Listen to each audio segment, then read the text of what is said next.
Happy New Year, everybody, and welcome back to the show. Hope everybody had a great New Year's, and to start off, we have yet another giveaway announcement. This time, I'll be giving away 5 of these Larry Elder mugs. Who doesn't want to have a Larry Elder mug? So make sure you go to winlarry.com to enter the giveaway. I'll be announcing the winners this month, January 20th, live on the Larry Elder Show on Epic TV. So be sure not to miss it. Again, that's winlarry.com. Got that? Capiche? And of course, thank you to everyone who signed up for the latest giveaway. We love engaging you guys, so please let me know in the comments what you want to see next. Now let's get into today's show, shall we? According to Just the News, a Pennsylvania Commonwealth Court order declared that none of the amended articles of impeachment satisfy the requirement imposed by Article 6, Section 6 of the Pennsylvania Constitution that impeachment charges against Larry Krasner, a public official, must allege conduct that constitutes what would amount to the common law crime of misbehavior in office.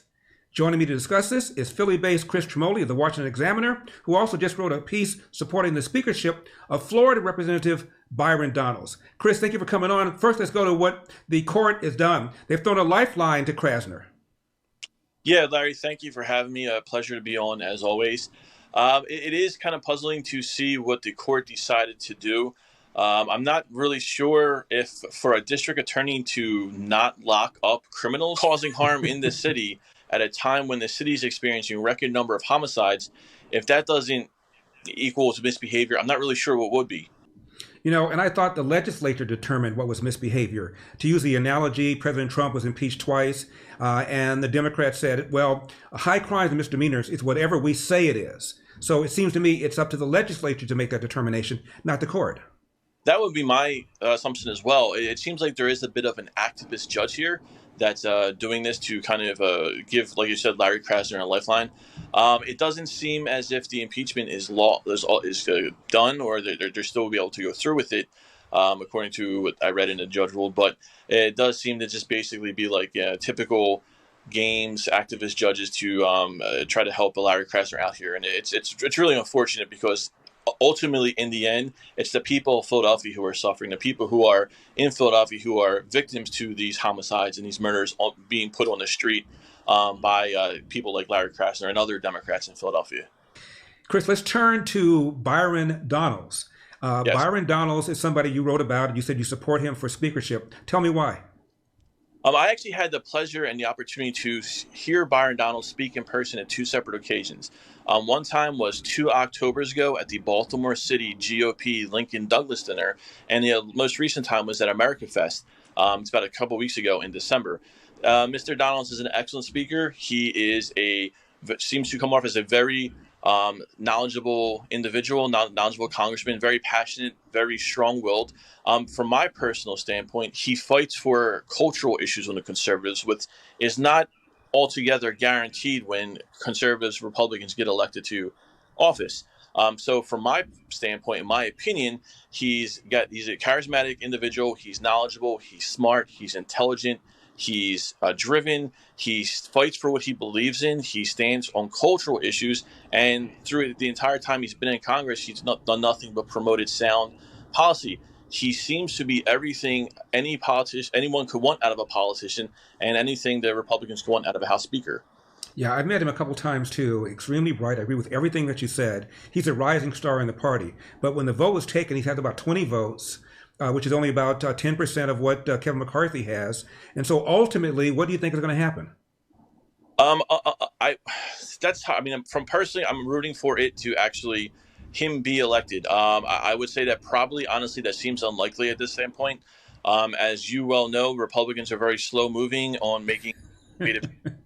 So this would probably be something that would be good for them. And I mean, kind of like veering off here, I'm sure you saw the tweet that Representative Cori Bush came out about.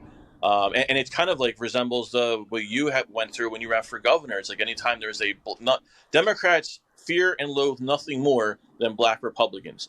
And, certainly, obviously, this would apply now as it did when your campaign for governor. So, but that being said, I don't really see that kind of going through as far as the House.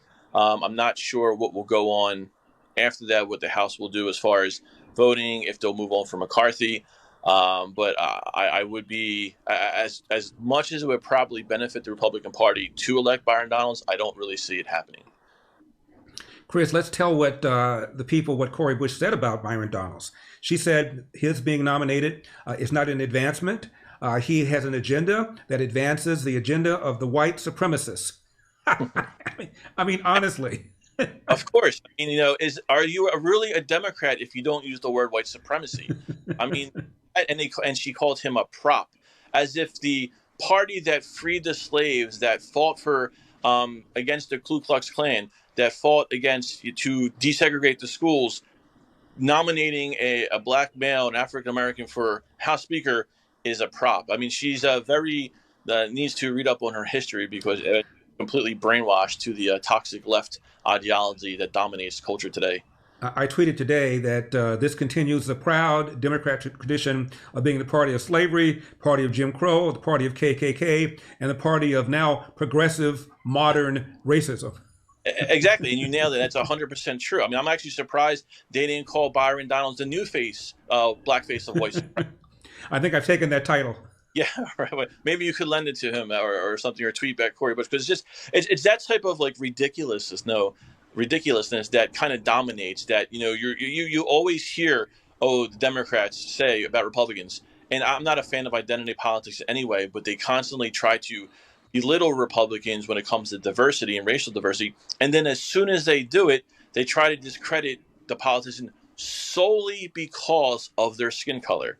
No, as you notice, she never mentioned anything about Byron Donalds' policies, anything he did. It was solely about his skin color. And they're bigots. They've always have been bigots. They're nothing but, racist. And, Cori Bush just showed exactly their true colors and the thoughts of many people who are Democrats in the United States.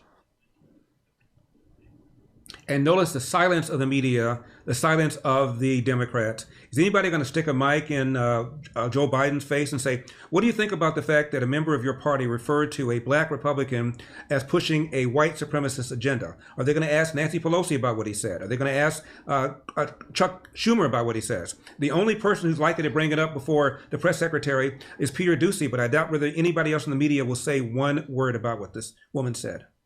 No, not at all. And they should ask Biden. They should ask Pelosi. They should ask Hakeem Jeffries. They should ask every single one of the Democrats that constantly make race an issue when it's really not on something like this. And they should push. There should be tons of narratives, tons of stories going out there pushing how this is nothing but prejudice and bigotry from the left that continues, as you so eloquently put it, their long history of anti-black racism in the country. Chris Tremoli, Washington Examiner. Chris, as always, thank you very much for coming on. I appreciate it. No problem. Thanks for having me, and Happy New Year. You too. And what's that? The great Eldersky is holding up a pair of MyPillow, My Slippers. Indeed he is. 60-day money-back guarantee. And remember, they come in different sizes, different styles, different colors.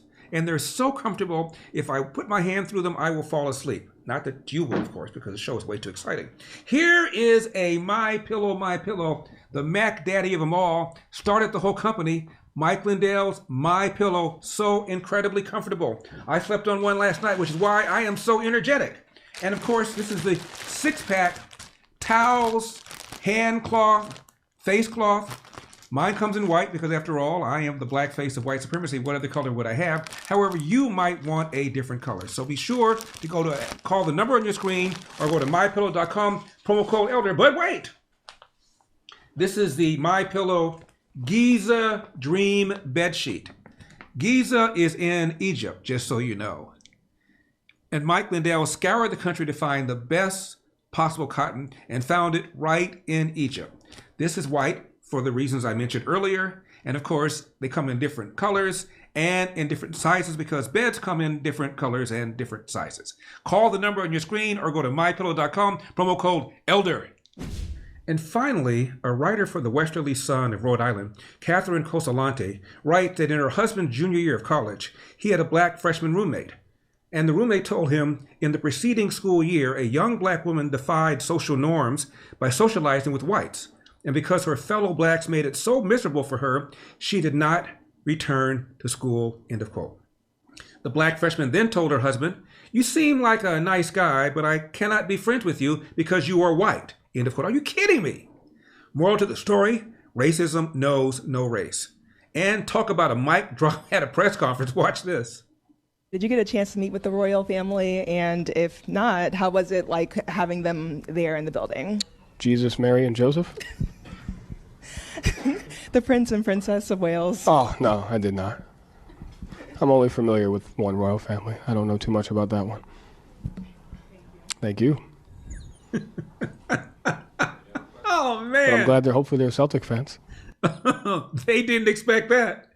And speaking of racism, here's what Representative Cori Bush, a House Democrat from St. Louis, the above-mentioned Cori Bush, said about Byron Donalds, who's been nominated to become the next House Speaker, as mentioned earlier. FWIT. Byron Donalds is not a historic candidate for Speaker. He is a prop.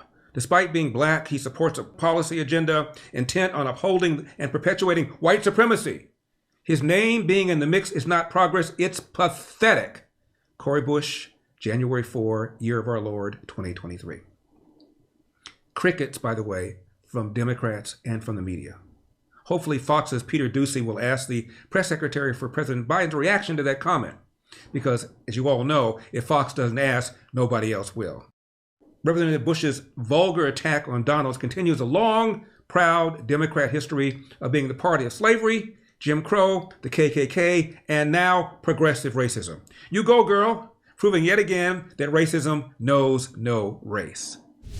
Now be sure to hit that like button, hit that subscribe button, and scroll down and sign up for our email because, as you know, every now and then YouTube seems to have an issue with some of our videos.